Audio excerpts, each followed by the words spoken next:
really talk about the U.S.-Brazil relationship in great measure in the context of how we're trading. What are we trading? You'd look back at, back in the 1950s, we were, receiving from Brazil more than any other product coffee, and now we're receiving more than any other product airplanes, thanks to Enrique. But those were the talking points that would be commonly raised. And now it seems that the talking points that are commonly raised and the issues that are of more relevance, I don't want to say more relevance, but of enhanced relevance, is what are we investing in? What are Brazilian companies investing in the United States? What are U.S. companies investing in Brazil? And frankly, more and more, what are U.S. and Brazilian interests investing in together? And I think that was really borne out through the CEO summit that took place last week in Brazil. You've got world-class CEOs, both sides of the table, world-class CEOs in Brazil and the U.S., sitting down together and talking about things that are of interest to both of them, to both sides. And it was interesting to me, and it was funny looking at this. I had two talking points as far as who the two of the folks that were participating. The fact that Gerdau was on the Brazil side, the fourth largest steel producer in the U.S., as they sat at the table at the CEO summit. And Odebrecht has $2 billion worth of U.S. projects, one of them being the Miami airport expansion, which all of us have probably had the delight to experience in recent times. But point being that, even looking 10 years ago at if you tried to put together a forum like that, you probably would have had a situation that would have been much more skewed and much more weighted onto the U.S. side, with a number of U.S. companies with a great deal of investment in Brazil, and much less so on the other side, with Brazilian companies with great investments in the U.S. And this calculus has greatly, greatly changed. And I would tend to think, just from my own perspective, will be going forward the calculus changer that can change all of the dynamic that we've been talking about up to now. And again, I think also will help to diversify the content of the discussion beyond just trade, and agreeing with John, beyond just ethanol, because the challenge with both trade and with ethanol is if you put too much of our bilateral relationship eggs into the trade basket or into the ethanol basket, both of those baskets are baskets that are incredibly difficult for the United States domestically, politically. So it's a risk for a relationship that's important, as is the Brazil relationship. So diversifying so that you are talking about other issues. You are talking about bilateral tax treaties. You are collaborating between private sector interests on projects both here in the United States and in Brazil. And I think that that kind of the whole trading versus investment dynamic and what interests are driving our national interests and Brazil's national interests right now in each other's countries is going to, I believe, kind of help us to keep our relationship more diversified going forward.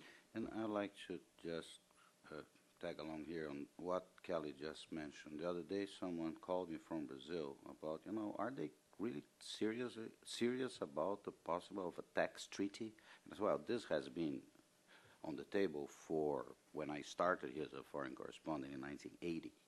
And the first one was completed the year before I was born, in 1968. And the thing, but someone called my attention to the fact precisely what Kelly just mentioned. At that time, there were American companies really fighting for a tax treaty because they would benefit from this. They had investments in Brazil. They had business in Brazil. Well, suddenly there are major Brazilian multinational corporations with investments and interest in the United States and a concrete interest in a tax treaty. Reality has changed. Before, we used to think about protection of investment as something that Americans and British and others should be concerned.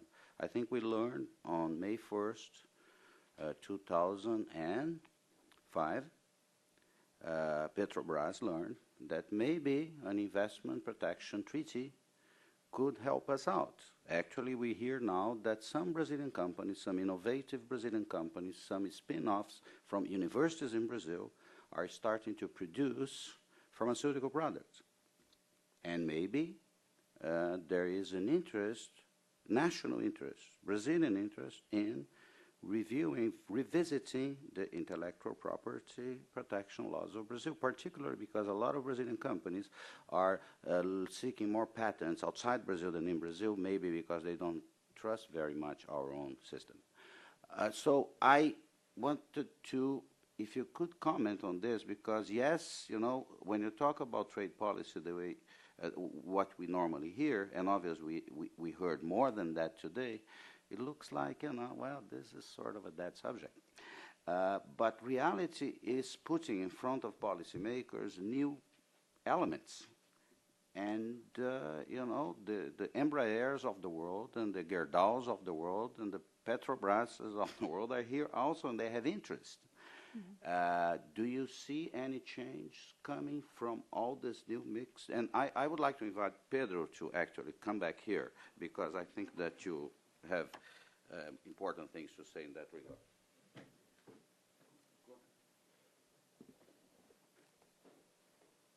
I would like any of you to start on what I just asked, because then we can ask questions.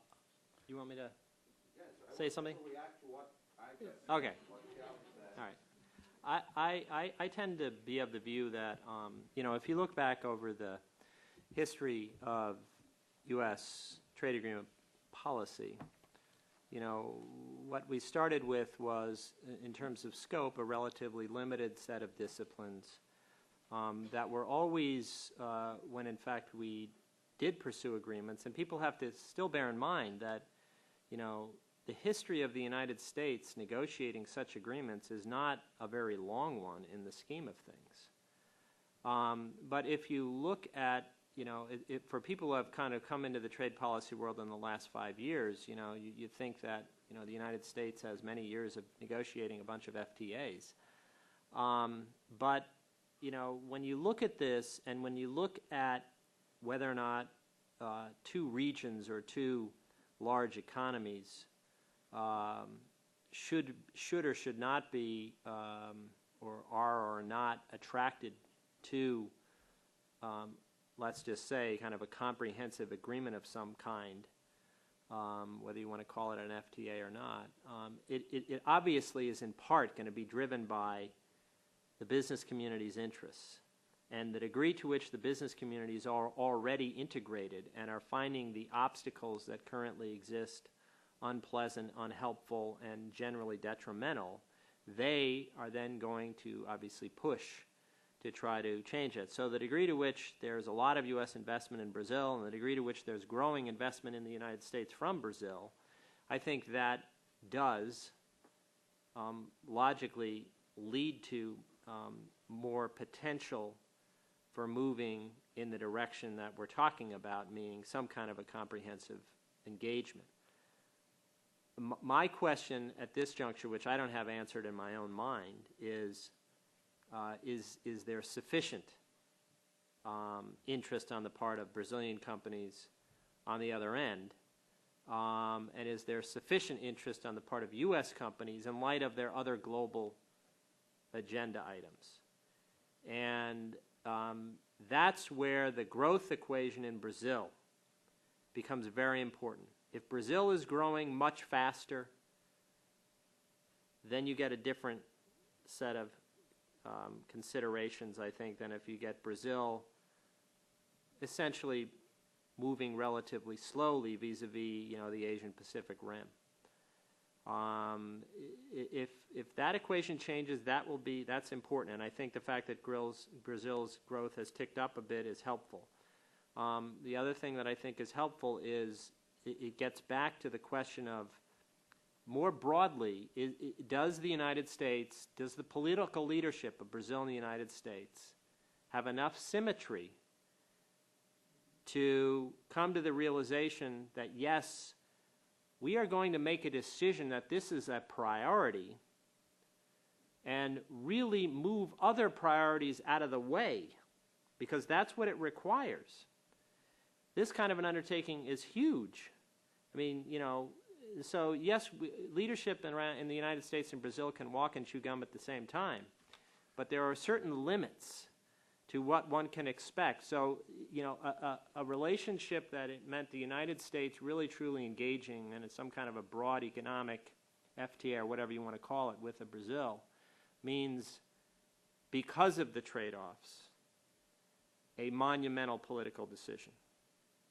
Because you cannot escape the fact that you have those trade-offs, and you have to be able to balance them off with a sufficient amount of economic interest on both sides in terms of the investing community, but also in terms of the broader, for lack of a better description, foreign policy interest. I think the State Department, to put the onus on them, and the national security establishment of the United States and their counterparts in Brazil logically would have to play a big role in defining something that helped round out the strategic value to the two countries of that kind of a thing, in addition to the business communities, because if you're going to confront the ethanol people here, the sugar people here, the ag program kinds of issues and some of the other issues, and you're going to confront some of those real strong vested interests in Brazil, you better have something that is able to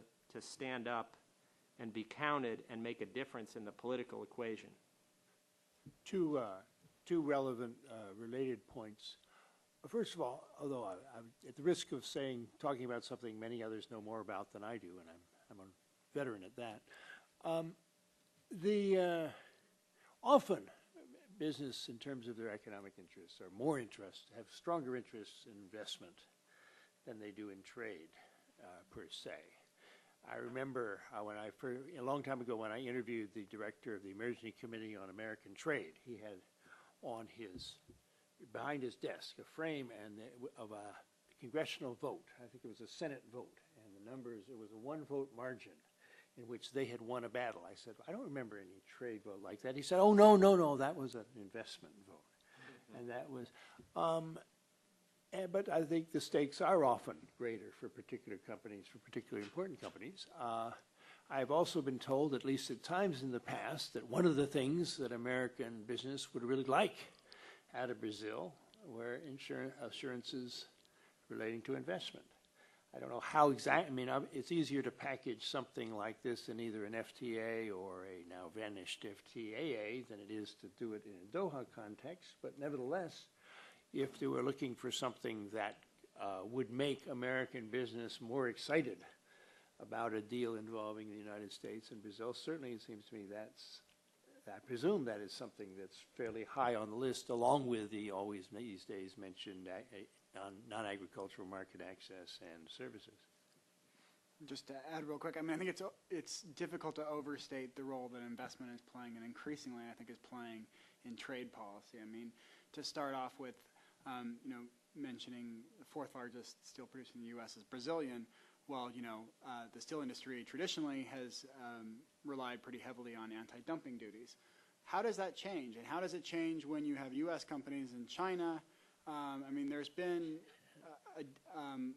much fewer anti-dumping countervailing duty cases in the past few years than there have been in the past. Is that, to some extent, a factor of the increasing mergers and acquisitions that we have in steel and in other industries? So that's one area. I think another area is, I think it's interesting the way our advisory committee system is structured here in the U.S. For example, just taking autos and Korea. There's a number of Japanese-owned companies here in the United States that have, quite a few employees, quite a bit of U.S. production, but they don't participate in the advisory committee process. On the other hand, you have companies who are invested in foreign countries where we're negotiating. I hate to single this out, but in the Korea example, Ford and Chrysler opposed the agreement. They don't have any investments in Korea. GM has taken more of a neutral position. They own a majority stake in Daewoo. Is that a coincidence? I don't know. Well, But anyway, how does this affect things? Another interesting issue is the sovereign investment funds that we are hearing more and more about. And related to that, a lot of governments, including the Korean government, subsidize investments in the United States to make sure that their companies get an advantage over U.S. companies when they're bidding on particular businesses. That's not something that we traditionally think about at USTR or in trade. And another example, I think, is when you look at the Peru FTA, a lot of people say, well, what exactly do the Peruvians gain from this? They have, under our preference programs, they're already getting duty-free treatment on a lot of their goods. And what I hear is, well, one of the big things is they think that investment in Peru from U.S. companies will increase as a result of the investment chapter. So, it's difficult to overstate, the role that investment plays in just the way everyone thinks about trade. Just to say something very quickly, I was just reminded of something that's very important, which is on investment. The largest Brazilian investment in the United States is the Brazilian Central Bank on U.S. debt. Actually, we are one of I think we are the 5th largest creditor of the United States right now, $105 billion. thank you very much. Okay, to make 2 or 3 comments on that. And I think John has made a very important point, and thinking from the Brazilian side, I have stressed in my presentation that there are some structural factors in Brazil, in the Brazilian economy, that are pushing Brazil to a deeper integration with international economy. And I think this move, driven by structural forces more than by policy options, I think it's a condition which is necessary, but it's not sufficient to move forward in the trade and investment agenda with the United States. And I think it would be very simplistic to suppose that as Brazil is moving this way, as Brazilian companies are investing abroad and are investing in the United States, okay, everybody in Brazil, the business community will be very interested in having agreement with the United States, and will be much more receptive to the kind of agreement the United States offers to their partners. And this is very important. And I think this is very important. I mean, the fact that the United States has a kind of a set of templates which constitute the bulk of a trade agreement acceptable domestically in the United States is something that makes it very difficult to negotiate for the United States. For a country like Brazil, which looks for more complex trade-offs than a country like Central American country, which are trading basically market access against all the set of disciplines in investment, trade in services, intellectual property rights, which is the sense of this U.S. model of agreement, of trade agreement. So I think this lack of flexibility the United States has for domestic politics reasons in negotiating with other countries, the fact that the United States has a kind of model and the negotiators cannot depart from this model, I think that presents a huge difficulty to a bilateral negotiation with Brazil.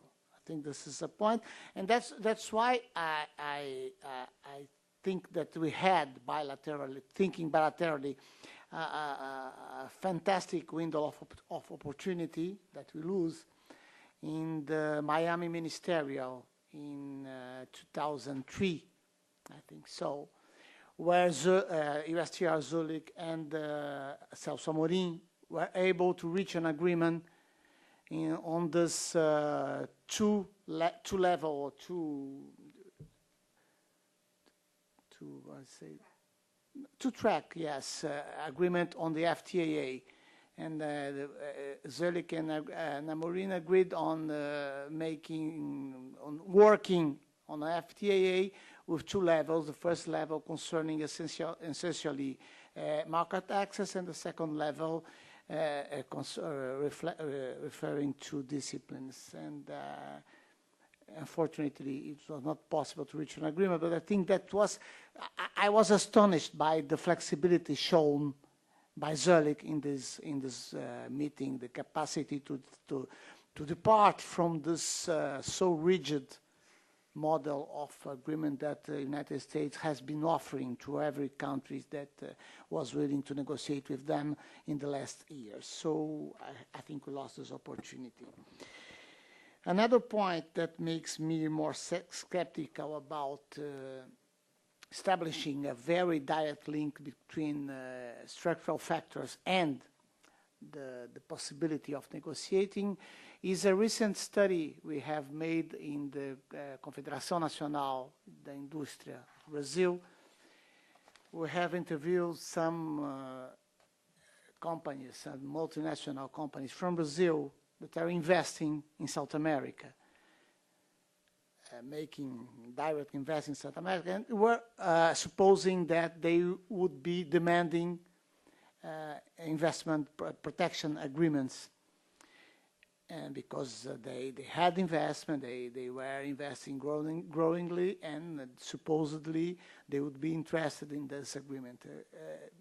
This kind of demand did not appear in our interviews, did not appear in our study. So I think that between those structural changes that are fundamental, that are essential, and the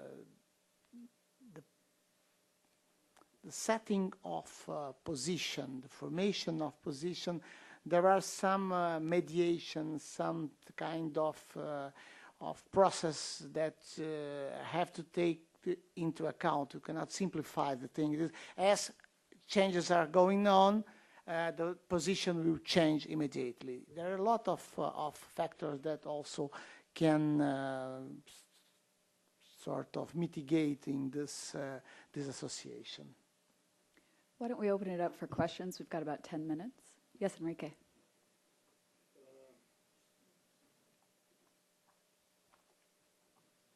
I think I could not agree more with Sir Heunemann in transporting the real question from the trade realm to what I call to the political realm. In my opening remarks today, I was pushing very strongly for the relaunching of the free trade agreement. I am absolutely aware that a realpolitik view would tell me that this is a very unrealistic proposal. But I think what the private sector is actually saying is that the capacity to upgrade these relations and the decision-making process is certainly much more in the hands of the politicians in their view of the future of these relations. And I think this is exactly what the U.S.-Brazil Business Council is pushing.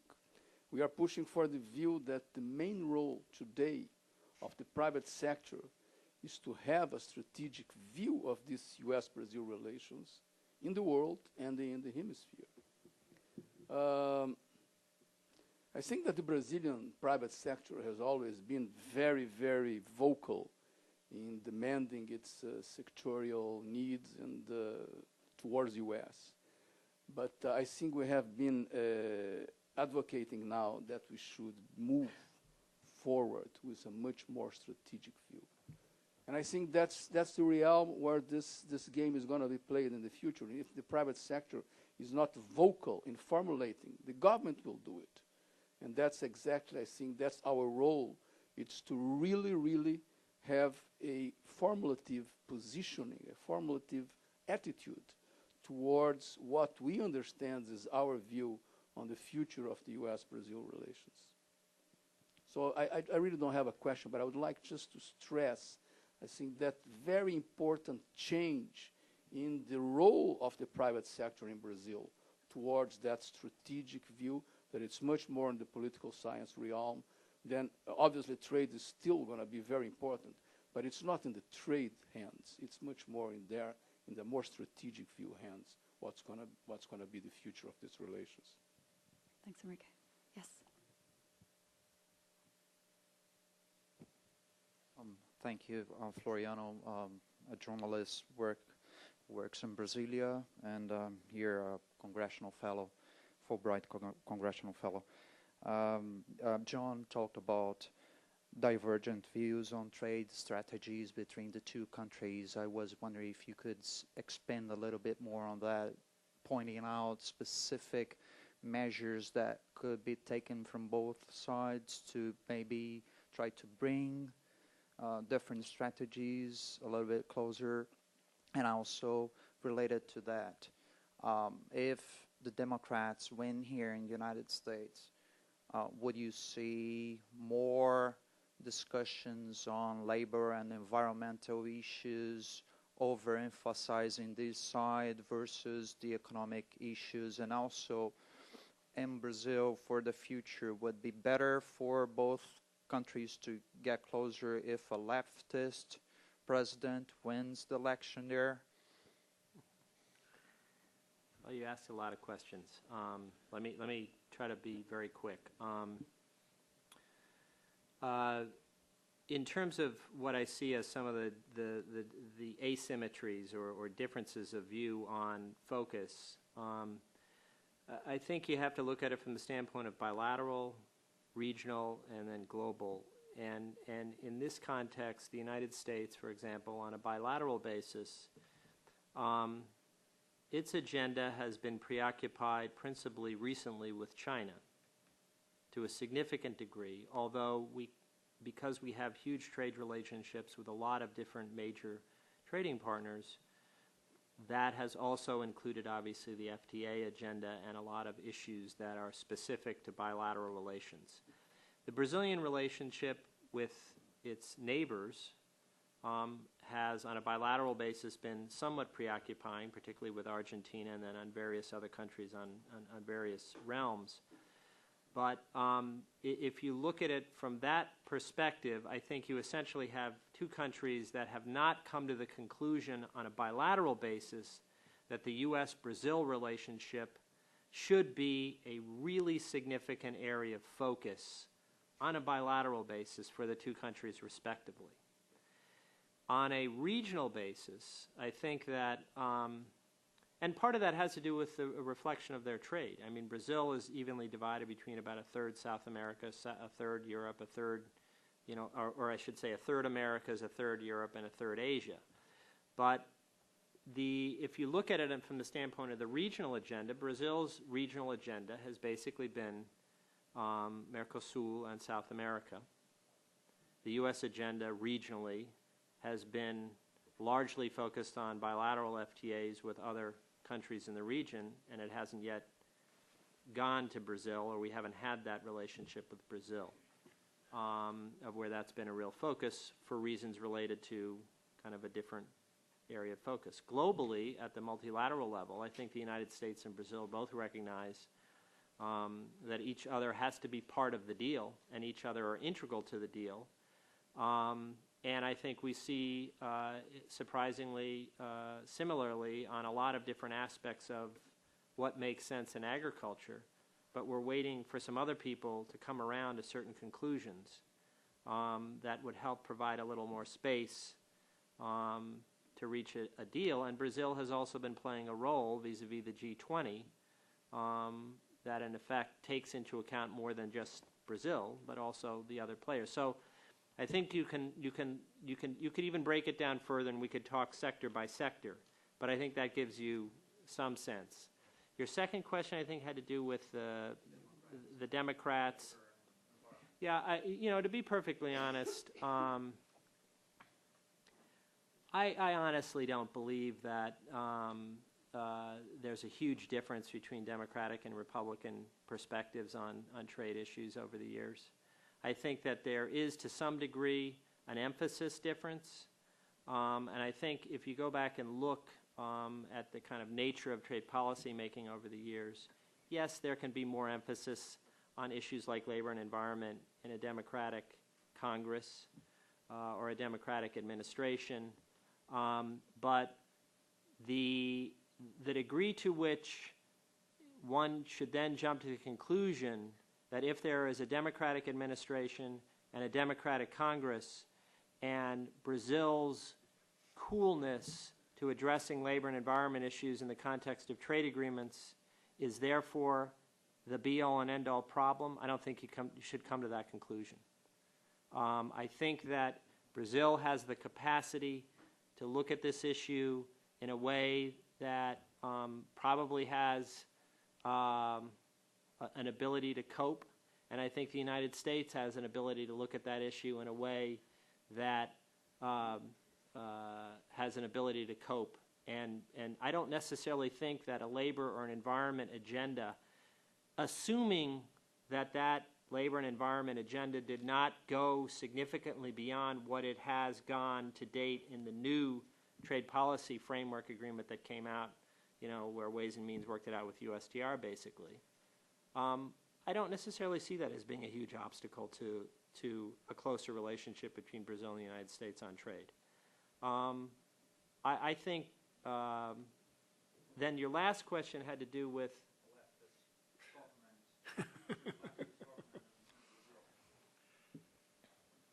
I don't know. I mean, it's hard to speculate on something like that. I mean, I tend to think that as long as somebody is basically within the mainstream of responsible international economic thought, and you don't kind of go off wacko, there's room to work.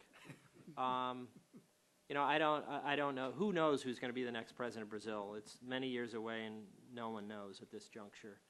And really, who knows who's going to be the next president of the United States? Nobody can say that. Everyone presumes, you know, that Hillary is the most logical candidate at this time. But there's so much between now and then.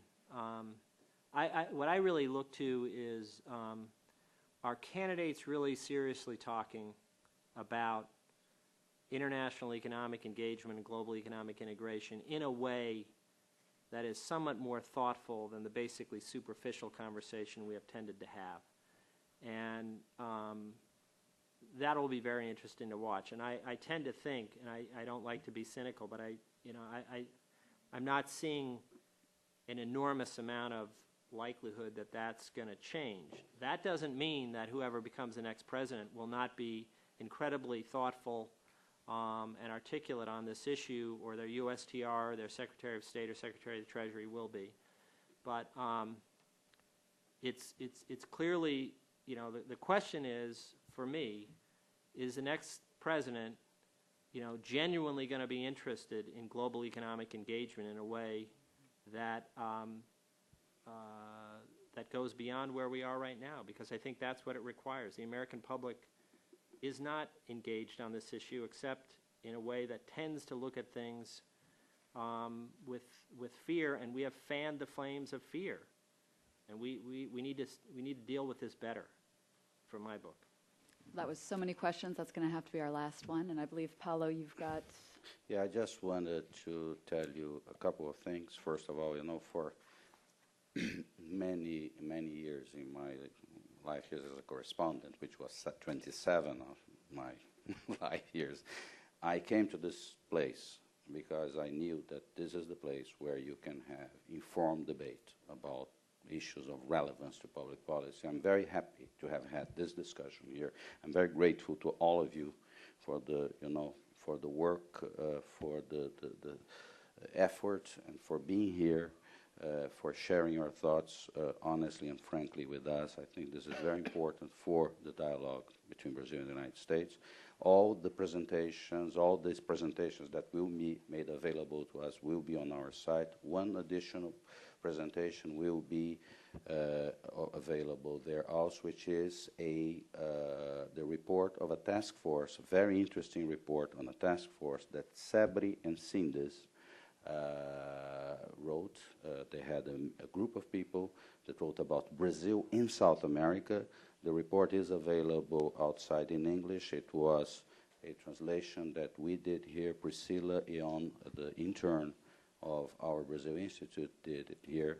I'm very glad to have been able to co-sponsor the first SABRI meeting in the United States outside, as we, the Brazil Institute, prepare to have our first meeting in Brazil next week, and to work with Adriana de Queiroz, to work with Denise Gregory. I'm sorry that Ambassador Botafogo, who is a dear friend, couldn't be here.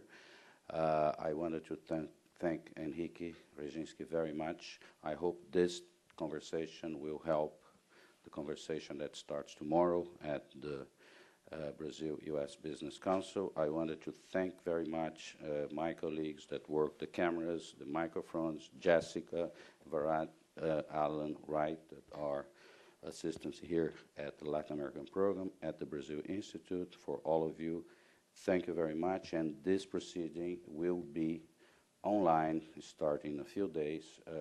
You can watch. If you miss one of us, you can go to your computer, and it will be there for eternity. And Keep watching. Very soon after, we are going to have a very busy month. Next week, we are going to honor two eminent Brazilians with the Woodrow Wilson Awards, Dr. Zilda Arns with the Woodrow Wilson for Public Service, Jorge Gerdau with the Woodrow Wilson Award for Corporate Citizenship, and we are going to have our first Advisory Council meeting of the Brazil Institute also in São Paulo.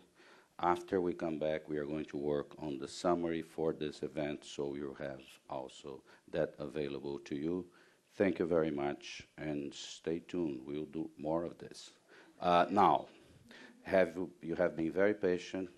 When you leave the room, you will think that this is not an academic institution, because there is a reception going on there, and there will be a reception for you going on across the way in our dining room.